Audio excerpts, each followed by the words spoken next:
December is a strange month, right? One moment you feel excited for a fresh new year, and the next moment you remember everything you said you'd do this year but didn't. That's the thing about resolutions. We write big plans in January, but by December nothing really changes. Not because we're lazy, but because resolutions are usually too big, too fast, and too heavy. But here's the good news. Preparing for 2026 doesn't need pressure. It just needs a simple way to understand where you are right now. Then choose one clear direction and take small steps that actually fit your real life. Let me show you how. Part 1. Reflect. Before you think about next year, you need to understand this year. This step is not about blaming yourself. It's about seeing your year with honesty. Take a notebook or your phone and answer 3 easy questions. 1. What went well for me this year? Big wins, small wins, and even times when you felt proud or strong. Maybe you learned something new, or maybe you made better choices. Just write all the good things.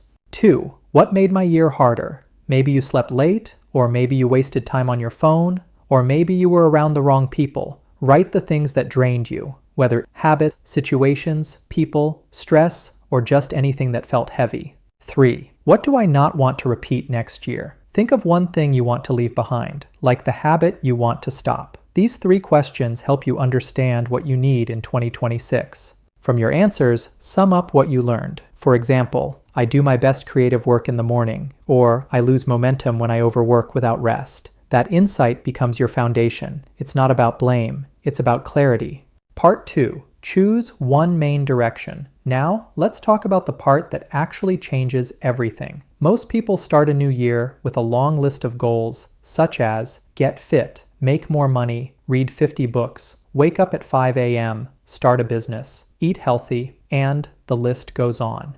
But here's the truth. When you try to fix everything at the same time, you fix nothing. It's like trying to carry too many bags at once. Everything starts to fall. When you have one clear direction, your mind becomes calm, your choices become simple, and you know what to say yes to and what to ignore. How to pick your direction. Get your phone notes or a small piece of paper. Step 1. Write down the life areas you care about, like health, money, confidence, learning, discipline, peace, and if you have others, write them too. Step 2. For each area, write a simple reason why it matters. Start your sentence like this. If this gets better next year, my life will get better because here are a few examples. If my money improves, I won't panic every time something goes wrong. If my confidence improves, I will stop being scared to try things. If my peace improves, I will sleep better and worry less. Now read your sentences. Which one feels the most important right now? Which one would make your daily life easier? Which one would make you feel lighter? That is your direction. Use this simple test to know whether you picked the right direction.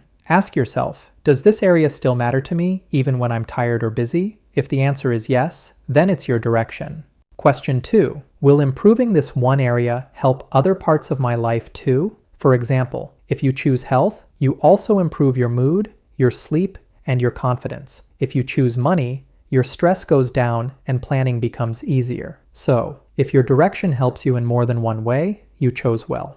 Your direction should feel simple and right for your life. And now that you have your one direction, the next question is, how do you keep going? How do you make sure you don't quit after 1 week? Part 3. Make your small actions easy. Most people fail not because their goal is wrong, but because their daily actions are too big. They say, I will work out for 1 hour every day, but 1 hour is hard when life gets busy, so they stop and the plan dies. Small actions are different. Small actions fit into real life. Even when you're tired, stressed, or not in the mood, a small action is something you can finish in 5 to 15 minutes. It is simple enough that you can do it even on your worst days, and that is how real change begins. Here is how you can make your actions so easy that you can't say no. Take the 2 small actions you picked earlier. Now make them even easier. For example, if your action is walk for 20 minutes, make it walk for 10 minutes. Your action is read for 20 minutes, make it read 1 page. If your action is save money every week, make it save a very small amount. Why? Because the goal is not to do it perfectly. The goal is to show up every day. Showing up builds identity. Identity builds habits. Habits create results. Next step is choose a time and a place. Habits grow faster when they have a home. Choose one time and one place for your action. For example, I will stretch every morning beside my bed, or I will read 1 page during lunch break, or I will walk after dinner. When the time and place are the same every day, your brain gets used to it. It becomes automatic. You don't think, you just do. Next step is use the 2-day rule. This rule is simple. You are allowed to miss one day, but you are not allowed to miss 2 days in a row. Because one missed day is normal. 2 missed days become a pattern.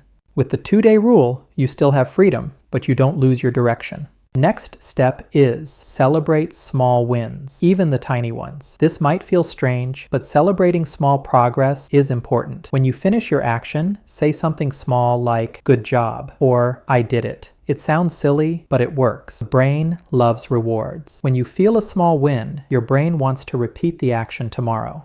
Next step is track your progress with check marks. Get a calendar or use your phone. Every time you do your small action, put a check mark. Seeing a row of check marks makes you feel proud. It also shows you that you are changing. Next step is expect slips, but don't quit, just restart gently. This part is important. You will have days where you don't do your action. That's normal. Everyone slips.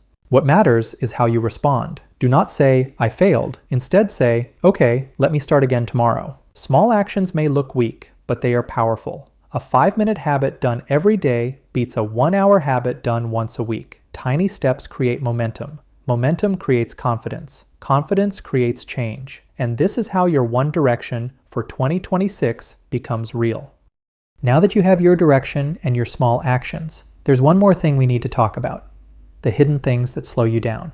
Part 4. Remove the things that slow you down. Most people think they fail because they have no discipline, but often the real problem is much simpler. Their life is full of tiny blocks, small things that make progress harder than it should be. So, instead of fighting these blocks every day, let's remove them. Step 1. Clear the physical mess around you. You don't need a perfect room. You don't need a fancy desk, but a small clean space makes a big difference because your mind and your space are connected.